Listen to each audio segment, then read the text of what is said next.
மாற்றத்தை ஏற்படுத்த போகும் ஓபிஎஸ் தக்க வைக்க போவது யார்? வாங்க பார்க்கலாம்.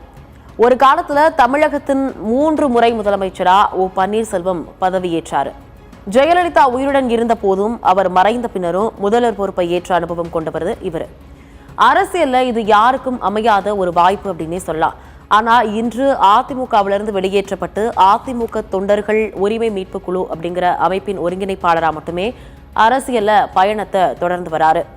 பாஜக இவரை இயக்குகிறது என்ற பேச்சுகள் எல்லாம் இருந்தாலும் அதிமுகவோ தேசிய ஜனநாயக கூட்டணியோ தற்போது ஓபிஎஸ் குறித்து அதிக அக்கறை காட்டுவதா தெரியல. அதே நேரத்தில் அதிமுகவிலிருந்து பிரிந்து தனிக்கட்சி தொடங்கிய டிடிவி தினகரன் பல்வேறு முரண்பாடுகளுக்கு பிறகும் தேசிய ஜனநாயக கூட்டணிக்குள்ள அழைத்து வரப்பட்டார். எடப்பாடி பழனிசாமியை ஒருபோதும் முதல்வர் வேட்பாளரா ஏற்க மாட்டேன்னு கூறிய தினகரனே இன்று அதே அணியில இணைந்திருப்பது அரசியல்ல எதுவும் நிரந்தரம் இல்லை அப்படிங்கிறதுக்கான உதாரணமா பார்க்கப்படுது.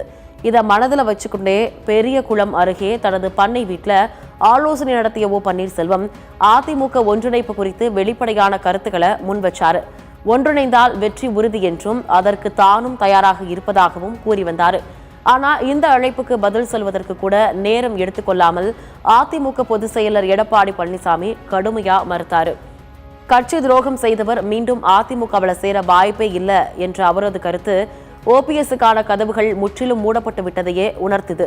இதனால பன்னீர்செல்வம் அடுத்ததா எந்த அரசியல் பாதைக்கு தேர்வு செய்வார் அப்படிங்கிற கேள்வி எழுந்திருக்கு.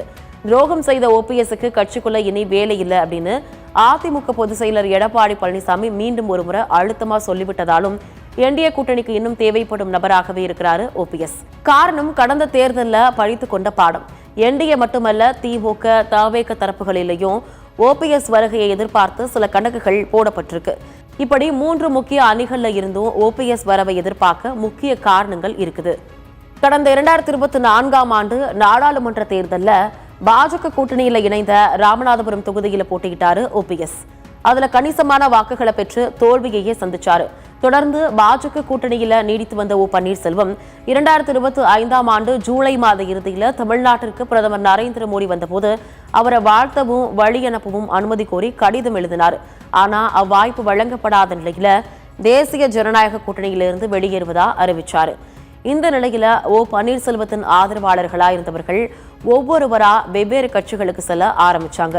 அவருடன் கட்சியிலிருந்து நீக்கப்பட்ட வைத்திலிங்கம், PH மனோஜ் பாண்டியன் ஆகியோரும் திமுகவிற்கு போக ஜேசிடி பிரபாகரன் தமிழக வெற்றிக் கழகத்திற்கு சென்று விட்டார். அவருடைய தீவிர ஆதரவாளராயிருந்த பழனி தொகுதியின் முன்னாள் சட்டமன்ற உறுப்பினரும் வழக்கறிஞருமான சுப்புரத்னமும் திமுகவில் இணைஞ்சிட்டாரு. இந்த நிலையில ஜனவரி மாதம் பிரதமர் நரேந்திர மோடி கூட்டணி கட்சியினருடன் கலந்து கொண்ட மதுராந்தகம் கூட்டத்திற்கு முன்பா பன்னீர்செல்வம் கூட்டணியில இணைக்கப்படலாம்னு எதிர்பார்க்கப்பட்டுச்சு. ஆனா அப்படி எதுவும் நடக்கல. பன்னீர்செல்வம் முழுக்க பாஜகவை நம்பியே இருந்தாரு. அதிமுகவை பொறுத்தவரை ஓபிஎஸ் கட்சிக்குள்ள சேர்க்க விரும்பல. தனிக்கட்சி துவங்கி கூட்டணி வைத்துக் கொள்ளலாம்னு என்கிறது. ஆனா பன்னீர்செல்வம் தனிக்கட்சி துவங்க விரும்பல. அதனாலதான் என்னை கட்சியில சேர்த்து கொள்ளுங்க அப்படின்னு சொல்லியிருக்காரு. ஆனா எடப்பாடி பழனிசாமி உடனடியா அதனை மறுத்துட்டாரு. தென் மாவட்டங்கள்ல ஓபிஎஸ் தங்களின் ஆட்டத்தை குலைப்பவரா மாறிவிடக்கூடாது என்பதற்காக என்டிஏ கூட்டணி அவரை தேடுது. கடந்த தேர்தலின் தென் மாவட்டத்தின் 55 தொகுதிகளில் 18 தொகுதிகளில் மட்டுமே அதிமுக பாஜக கூட்டணி வெற்றி பெற்றுச்சு. அப்போ டிடிவி தினகரன் ஆட்டத்தை குலைப்பவராக இருந்தார்.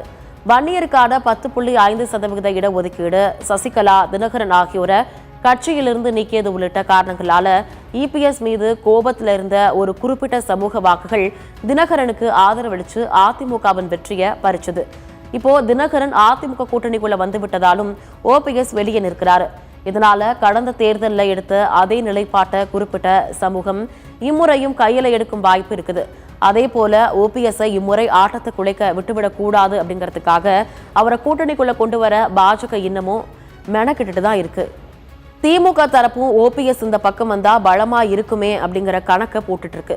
என்னதான் தங்கள் கூட்டணி வலுவா இருப்பதா திமுக தரப்புல நம்பினாலும் தவேக வருகையால பல இடங்களில் தங்களின் வாக்குகள் சதவிகிதம் குறையலாம்னு பதற்றமும் அந்த கட்சிக்கு இருக்கதான் செய்யுது.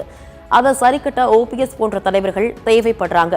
வைத்திலிங்கத்தை கட்சியில சேர்த்ததன் மூலம் டெல்டாவில் தனது செல்வாக்கு உயர்த்தி கொண்டிருக்கும் திமுக அதே போல ஓபிஎஸ் தங்கள் கட்சிக்கு வந்தா தென் மாவட்டங்களை அவரை முன்னிலைப்படுத்தி ஒரு ரவுண்டு வரலாம் அப்படின்னு கணக்கு போட்டுட்டு இருக்கு. ஆனா அதிமுகவின் முன்னாள் முதல்வரான ஓபிஎஸ்க்கு தன்னை திமுகவில் இணைத்துக் கொள்வதில் தயக்கம் இருந்துதான் வருது. அது நியாயமும் கூட தான்.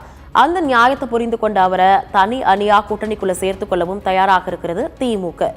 தாவேகாவும் ஓபிஎஸ் விரும்புது. ஆனா தனி அணியா இல்லாம தங்களது கட்சிக்குள்ளேயே அவர் வந்துவிட வேண்டும் என்பதே விஜயின் விருப்பமா இருக்குது அப்படின்னு சொல்லிட்டு வராங்க.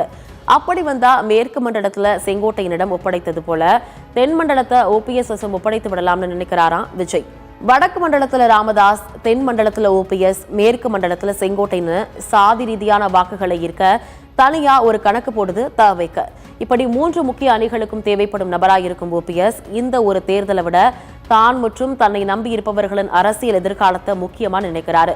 அதனாலதான் சட்டன்னு முடிவெடுக்க முடியாமல் தடுமாற்றத்துல இருந்து வராரு. இருந்தாலும் கூட்டணி இருக்கைகள் எல்லாமே வேகமா நிரம்பி வரும் நிலையில இன்னும் அதிக நாள் அவரால் அப்படி இருக்க முடியாது அப்படிங்கறதே யதார்த்தமான ஒண்ணு. இந்நிலையில ஓபிஎஸ் எடுக்க போகும் முடிவு பெரிய எதிர்பார்ப்பை ஏற்படுத்தி இருக்கு அப்படின்னு தான் சொல்லணும்.